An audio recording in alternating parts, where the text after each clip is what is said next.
acabado fisicamente. Porque não é só ir lá no campo e fazer. Lá no campo missionário tem doenças, como ele citou a malária. A malária, ela afetou o cérebro dele, da esposa, do filho, afetou o rim, o baço, afetou os órgãos. E isso faz o quê? Faz a nossa vida, a vida dele reduzir.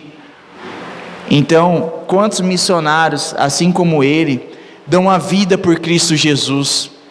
Essa noite que nós estamos aqui nessas cadeiras, sentado, confortável, e essas pessoas, nos outros vídeos que depois eu vou compartilhar com os irmãos, eles não têm nem cadeira para sentar. O culto deles não tem chão, não é chão com piso assim não, é terra. Os bancos deles são aqueles bancos de bambu, que é feito tudo na mão. E vocês têm que ver a felicidade que é daquele povo servindo a Deus. Esse pastor, ele trabalha lá em Moçambique, na África, e lá é uma região onde tem muito feitiçaria, muita coisa ruim, mas ele falou que toda dor, todo sofrimento compensa quando um feiticeiro se arrende a Cristo Jesus, quando uma alma é salva para Cristo Jesus. Isso daí não há compensação. Não há dor, sofrimento maior do que isso. O gozo de você ver realmente uma pessoa transformada em Cristo Jesus. Salvar vidas, salvar almas. Essas pessoas têm o dom missionário para isso. Eles têm a vocação missionária.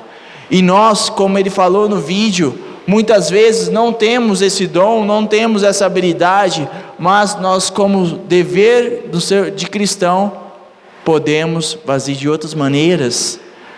E é isso que eu queria compartilhar essa noite com os irmãos. Como que hoje no culto de missões nós podemos contribuir com esses missionários? De qual forma nós podemos contribuir? Por gentileza, Júlio, coloca o PowerPoint, fazendo por favor. E nós vamos ver como nós devemos contribuir. Como o pastor já disse aqui essa noite, culto de missões se faz com os pés dos que vão, como ele foi. Missão se faz com os joelhos dos que oram e com as mãos dos que contribuem. Essa é a função da igreja. Qual que é o nosso dever, nossa obrigação? Hoje é um culto de missões. Vamos sair daqui com esse conhecimento, com esse ensinamento. E nesse culto de missões nós vamos aprender mais um pouquinho. Missões se faz com os pés dos que vão. Muitas vezes, o pastor já nos ensinou, as pessoas não sabem o que é ser um missionário. O pastor já deu exemplos aqui na igreja, que as pessoas se inscreveram lá, missionário X, missionária X, mas não querem, não tem vínculo nenhum com a igreja. A pessoa se rotula missionária, mas ela não quer ter o compromisso com Cristo Jesus, não quer ficar debaixo de uma autoridade espiritual, não quer ficar em comunhão com o corpo de Cristo. Ela simplesmente se rotula como missionária e pensa que fazer missões é aquilo. Está enganada, meus irmãos e irmãs. Missões, ser missionário, a igreja manda, é uma função da igreja. Como diz ali, missionária é toda pessoa que está empenhada com o anúncio do evangelho, é o agente autorizado da igreja e por ela enviado a proclamar a mensagem do evangelho. É uma pessoa autorizada da igreja, que vai fazer a função que a igreja ali propôs para aquela pessoa. Isso é ser um missionário, isso é ser uma missionária, e isso tem muito embasamento bíblico, como nós vamos ler. versículo por versículo, e tem entendimento cada vez mais. Não se deixa em ser enganado, que missionário é aquele que se diz, se rotula e não tem vínculo nenhum, é um desigrejado. Missionário é aquele que faz a vontade, a função da igreja que lhe propõe ele a proclamar o Evangelho. Hoje nós vamos ler muitos versículos, e eu gostaria que os irmãos acompanhassem também. Primeiro vamos ler o versículo de Isaías 61, a partir do primeiro versículo. Vamos ter embasamento bíblico nisso.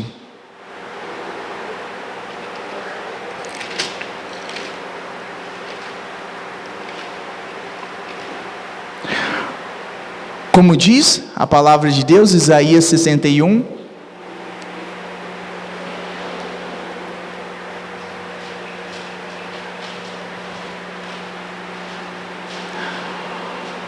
a palavra de Deus, Isaías 61, versículo 1, diz assim: O Espírito do Senhor Jeová está sobre mim, porque o Senhor me ungiu para pregar boas novas aos mansos. Enviou-me a restaurar os contritos de corações, a proclamar a liberdade aos cativos e a abertura de prisão aos presos. Irmãos, Deus, Ele te deu, Ele te faz, Ele te dá um propósito. Você tem autoridade divina de falar desse Evangelho para as pessoas. Não precisa mais do que isso. Deus está te dando uma autoridade, está aqui na Bíblia Sagrada. Você pode falar desse Evangelho para as pessoas. Você pode fazer a vontade de Deus. E é assim que Ele quer com cada um de nós. Júlio, pode voltar no PowerPoint, por gentileza? O próximo versículo, Marcos 16, 15.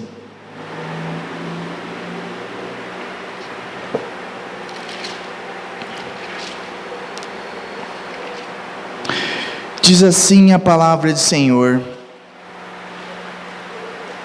E disse-lhe: Ide por todo o mundo, pregai o Evangelho a toda criatura.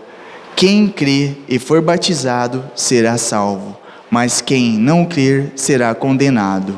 Irmãos, não tem segredo. Deus está nos instruindo. Ide. Ele está nos dando um dever, um sentimento de obrigação de ir pregar o Evangelho. Porque nós ainda muitas vezes pensamos: mas eu não tenho capacidade. O Senhor te dá capacidade, o Senhor te instrui, o Senhor te dá sabedoria. O Senhor, Ele é o Rei dos Reis.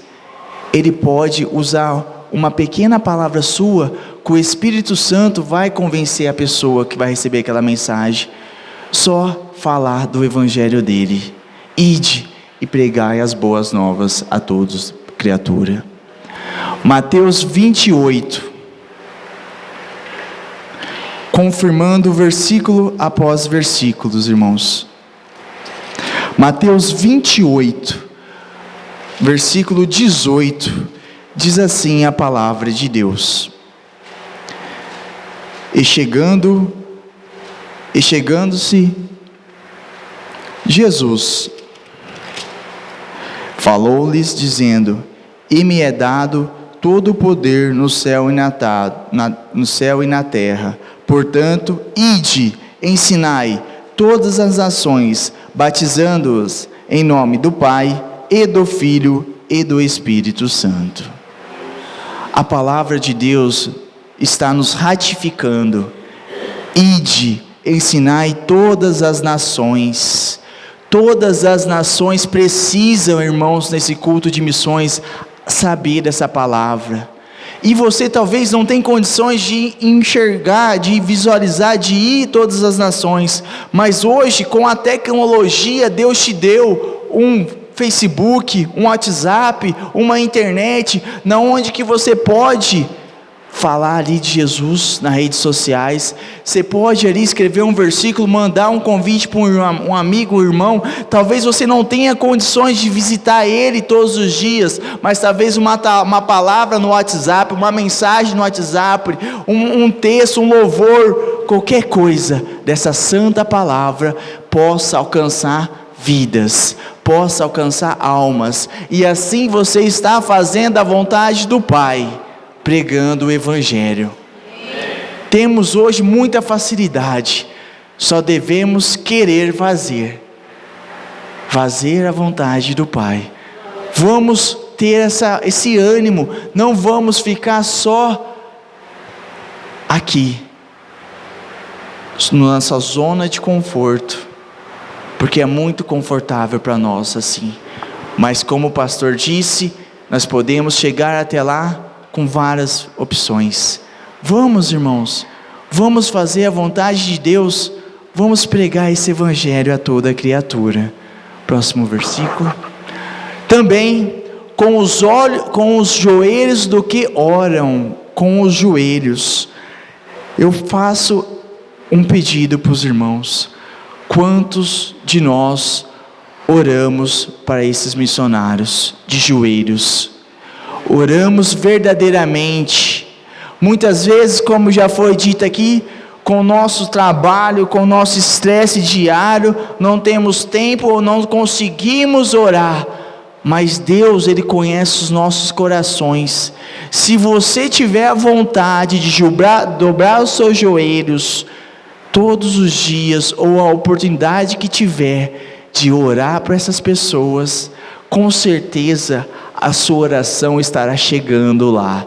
Com certeza a sua oração está ajudando o reino espiritual dessas pessoas, porque não é só de bens materiais, não é só de presença material que se precisa, mas o que precisa muitas vezes é de luta espiritual, e nós só combatemos a luta espiritual com oração, com fé, com dedicação, crer nessa palavra, crer em Jesus Cristo. Muitas vezes nós queremos fazer com os nossos braços, com as nossas forças, mas nós não somos nada. Que o Senhor tenha misericórdia de nós, que nunca nós possamos fazer nada com nossas mãos, mas que possamos ser sempre com a presença de Deus em nossas vidas, que sempre podemos sim exaltar o nome dEle em todos os sentidos, sempre pedir aconselhamento a Ele, a tudo, e que Ele possa nos ajudar, sempre oração e mais oração, e como diz, portanto, confessem os seus pecados uns aos outros, e orem uns pelos outros, para serem curados. A oração de um justo é poderosa e eficaz. 1 Tiago 5,16. Irmão, a oração de um crente fervoroso, ela é eficaz, ela é justa. Deus vai ouvir a sua oração. Abra o seu coração para Ele essa noite. Fala do nome dEle para essas pessoas que precisam ouvir esse Evangelho. E eu tenho certeza que mais almas serão convertidas para o reino dos céus. É isso que Deus se agrada, da salvação dessas pessoas. Vamos ler Mateus 6, versículo 7. Diz assim a palavra de Deus em Mateus 6, versículo 7. Glória a Deus. Diz assim a palavra de Deus: e orando, não useis de vãs repetições, como os gentios, que pensam que por muito falarem serão ouvidos. Irmãos, não vos assemelheis, pois, a eles, porque o vosso Pai sabe o que vos é necessário, antes que vos pedirdes. Irmãos, Deus conhece, Ele conhece ao profundo dos nossos corações. Nós não precisamos ser repetitivos, não precisamos orar como obrigação, não precisamos orar ali todos os dias a mesma coisa, mas basta, nós temos uma oração, mas uma oração fervorosa, uma oração justa, uma oração íntegra, uma oração reta, uma oração que nós sentimos a presença de Deus, sentimos a presença do Altíssimo, sentimos a presença do Senhor falando com o nosso íntimo, sentimos o Espírito Santo. Basta isso para essa geração, basta isso para nós fazer a vontade do Pai. Precisamos acordar enquanto há tempo, que nós possamos acordar, tirar esse véu de vez de nosso, e sim despertar em oração. Como é bom a igreja, como é bom, os cultos já estão mudando aqui na igreja, as irmãs voltaram em oração, a intercessão já começou, cada um de nós pode ser intercessor, basta nós querer fazer a vontade de Deus. Vamos sempre orar uns pelos outros, e é assim que também Marcos diz, segundo o Evangelho de Deus, o Evangelho de Jesus Cristo segundo Marcos, capítulo 11, versículo 24, diz assim a palavra de Deus: Ele é maravilhoso, Ele é santo, santo, santo, santo, Ele é altíssimo, Rei dos reis. Diz assim: por isso vos digo, que tudo o que perdires, orando, credes, que recebereis, e tei-los. Irmãos, hoje infelizmente, os crentes perderam a esperança, meu irmão Júlio, os crentes perderam a esperança, crer em Cristo Jesus. Eles esqueceram que logo Ele vai voltar, eles esqueceram que se você, a palavra nos ensina, se vós os digo, que tudo que pedires orando, crede, que o recebereis. Eles esqueceram na palavra, meu pastor, eles esqueceram que se pedir de coração, recebereis.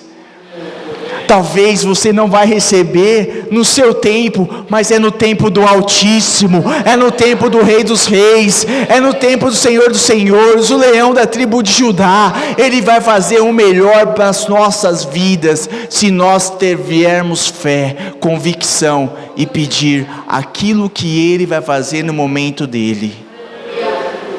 A palavra nos instrui, a palavra é luz para a nossa vida, ela reflete luz, esclarecimento, dia após dia, essa palavra.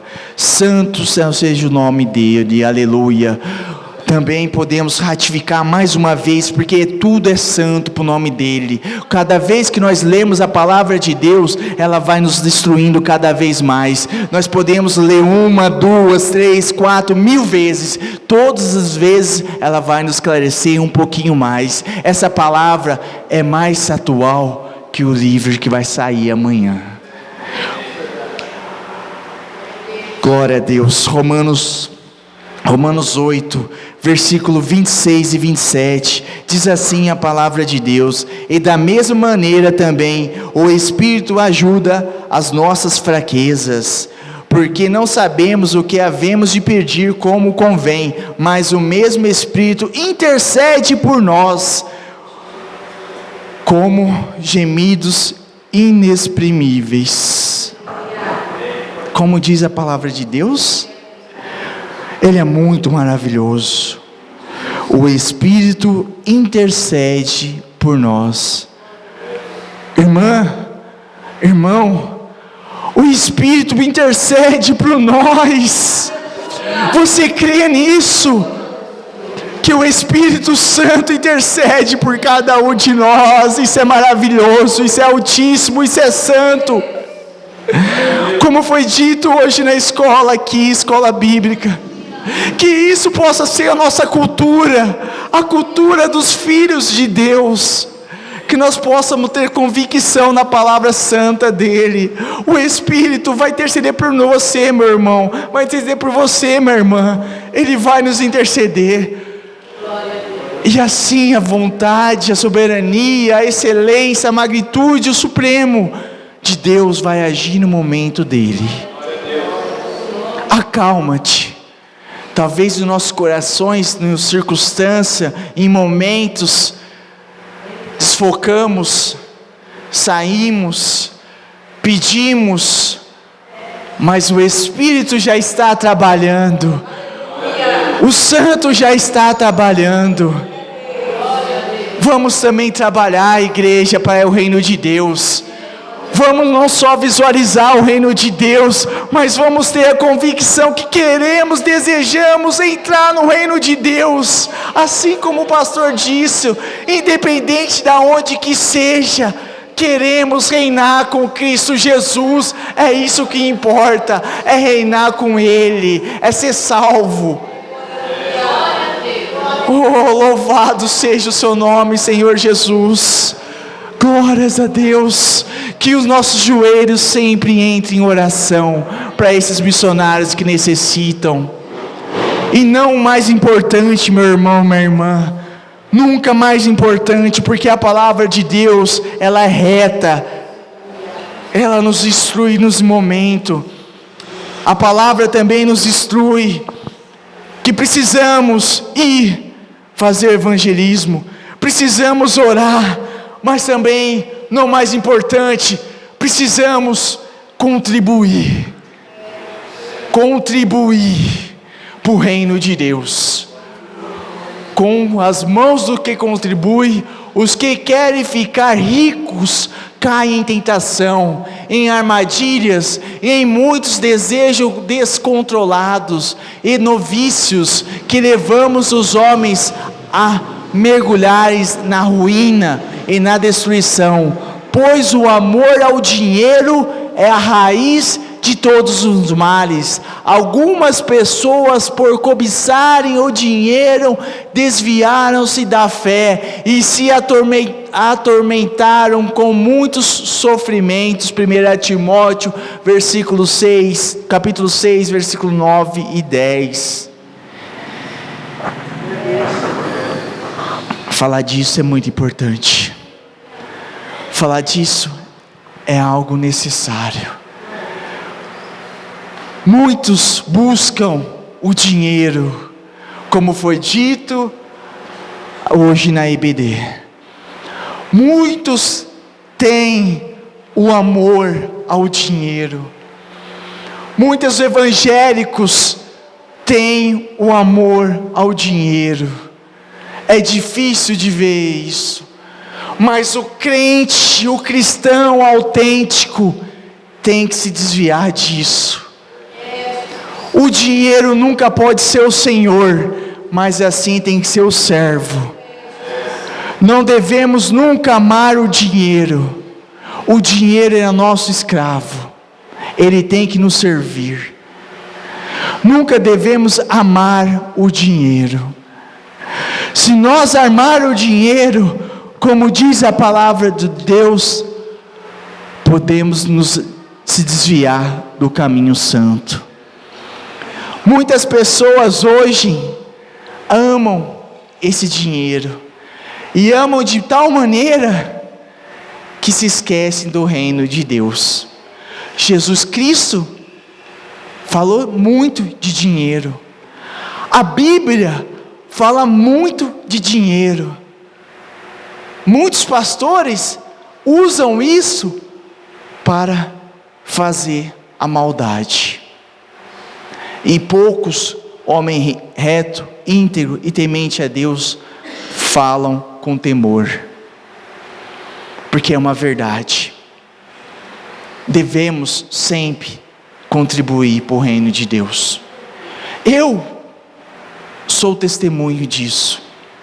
Quem conhece minha história sabe. Quem viveu minha vida sabe.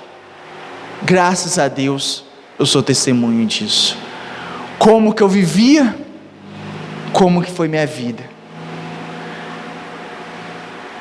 Hoje foi uma pessoa em casa, e falando disso, essa pessoa foi em casa, e ela estava falando que precisava de ter estabilidade, para ela criar uma família, ela precisava de ter estabilidade. E eu disse para essa pessoa que um homem, ele precisa ter, meu irmão Júlio, a convicção de dar a estabilidade para sua família. Ele tem que ser o macho ali da família, para ter a responsabilidade de, em todos os momentos, estar ali à frente da família, para nunca faltar nada. Sempre é necessário, com o auxílio da esposa, contribuir, se for possível, mas se não for, que ele tenha a responsabilidade e o dever de nunca ali deixar faltar nada na sua casa. Nada, eu falo, um ovo, uma água, o que for que seja, que ele tenha a responsabilidade disso. Em cima disso, eu falei para essa pessoa, que ela falou assim, mas por que você fala isso? Porque eu passei por momentos muito difíceis, e com a ajuda do pastor, graças a Deus, nunca faltou nada em casa. Mas eu cheguei a morar em um cômodo só, depois de casado. Não tinha nada, mas pela graça de Deus, pela fidelidade de Deus, porque Deus é fiel, irmãos, e Ele não precisa do ouro e da prata, porque Ele é dono de tudo. Deus é maravilhoso, mas pela fidelidade que nós temos com Deus, pela soberania, pela conhecimento que Ele conhece os nossos corações, assim, eu fui fiel com Ele. Mas antes de ser fiel com Deus, eu fui aconselhado, biblicamente, e segui os passos, e hoje, pela graça de Deus, a minha vida está prosperando pela graça de Deus. Independente do valor, eu faço a minha fidelidade com Cristo Jesus, porque se foi no poucos que Ele me honrou, vai ser no muitos que Ele vai continuar me honrando. Infelizmente, muitos evangélicos pensam que quando está ali ganhando 2, 3 mil, dá o dízimo de 10%, dando 300 reais, eles acham, estou fazendo minha contribuição. Mas quando Deus dá a bênção para ele, e ele começa a ganhar um valor de 10 mil reais, eles esquecem que eu vou dar 1.000 reais nada, eu vou dar 100 reais que é muito. Não é isso que Deus quer. Aí que está a fidelidade.